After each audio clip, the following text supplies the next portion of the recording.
नमस्कार दोस्तों। आइए सबसे पहले हम देखते हैं बैटरी होती क्या है। बैटरी एक इलेक्ट्रोकेमिकल्स डिवाइस है जो करंट को स्टोर करती है, इसलिए इसको करंट स्टोरेज डिवाइस भी कहा जाता है।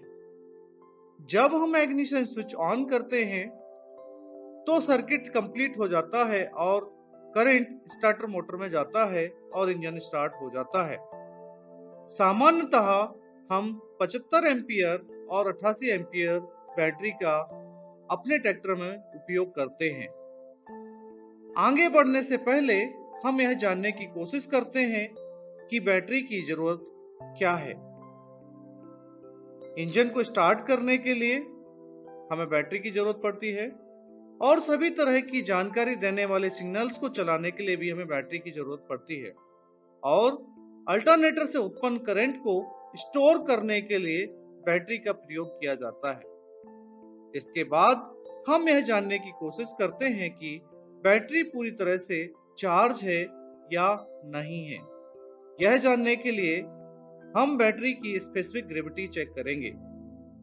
इससे पहले हमें एक हाइड्रोमीटर लेने की जरूरत पड़ेगी और बैटरी के सेल का कैप एक कॉइन की मदद से खोलते हैं, लेकिन याद रहे कैप खोलने से पहले बैटरी पूरी तरह से साफ होना चाहिए और स्क्रू ड्राइवर से कैप ना खोलें। यदि स्क्रू ड्राइवर से कैप खोलते हैं तो कैप खराब होने की संभावना बढ़ जाती है, अतः हमेशा कॉइन का ही प्रयोग करें। अब हम हाइड्रोमीटर की मदद से स्पेसिफिक ग्रेविटी चेक करेंगे।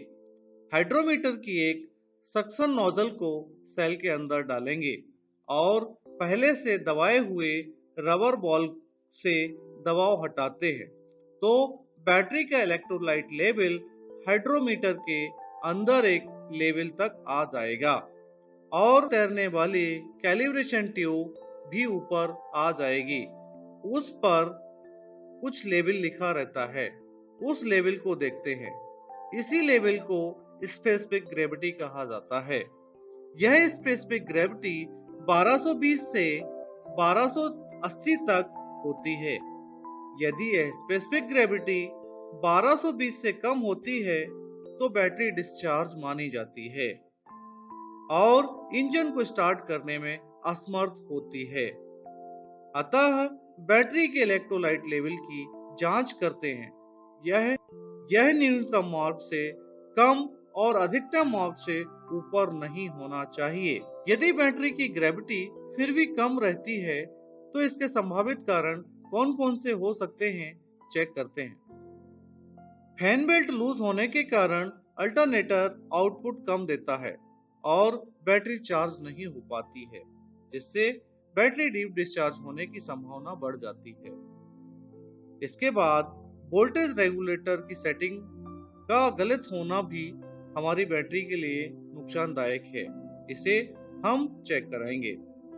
इसके बाद वायरिंग में कहीं यदि शॉर्ट सर्किट है तो उसे चेक कर रिपेयर या बदलेंगे।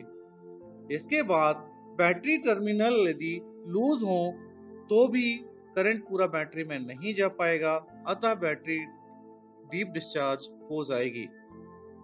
आइए अब हम बैटरी के रखरखाव के बारे में जानने की कोशिश करते हैं।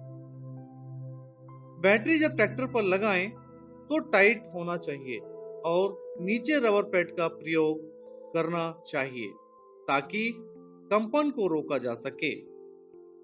इसके बाद जब भी हम बैटरी के टर्मिनल को निकालते हैं और फिर वापस फिट करते हैं तो कभी भी टर्मिनल के ऊपर स्पैनर या हैमर से ना ठोकें, इससे टर्मिनल अंदर से क्रैक होने की संभावना बढ़ जाती है।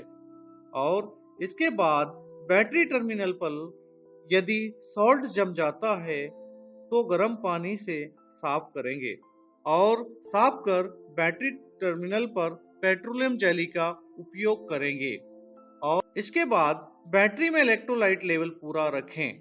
यदि यह पूरा नहीं है तो इसमें डिस्टिल बॉटल का ही उपयोग करें।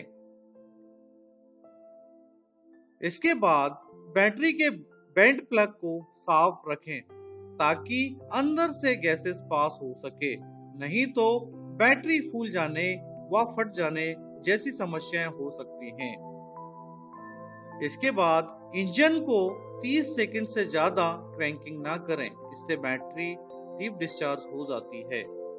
जब भी लंबे समय तक पार्किंग में ट्रैक्टर खड़ा करना हो तो बैटरी का नेगेटिव टर्मिनल निकाल दें या समय समय पर इंजन को बीच बीच में स्टार्ट कर दें, जिससे बैटरी के अंदर करंट का सर्कुलेशन हो सके। इसके बाद जब हम ट्रैक्टर में या उसमें लगे किसी भी कृषि यंत्र को वेल्डिंग करें तो भी ट्रैक्टर में लगी बैटरी का नेगेटिव टर्मिनल निकाल दें, अन्यथा बैटरी खराब हो सकती है। और इसके बाद सही बैटरी टर्मिनल का भी प्रयोग करें। यदि बैटरी टर्मिनल की लंबाई ज्यादा है तो भी बैटरी जल्दी खराब हो जाती है, और बैटरी टर्मिनल निम्न क्वालिटी का हो तो टर्मिनल गर्म होकर जलने की संभावनाएं बढ़ जाती हैं। बैटरी की लंबी आयु और ट्रबल फ्री रखने के लिए उपर्युक्त सभी मेंटेनेंस या रखरखाव से संबंधित जो हमने पढ़ा है उसको पूर्ण ध्यान रखें। धन्यवाद।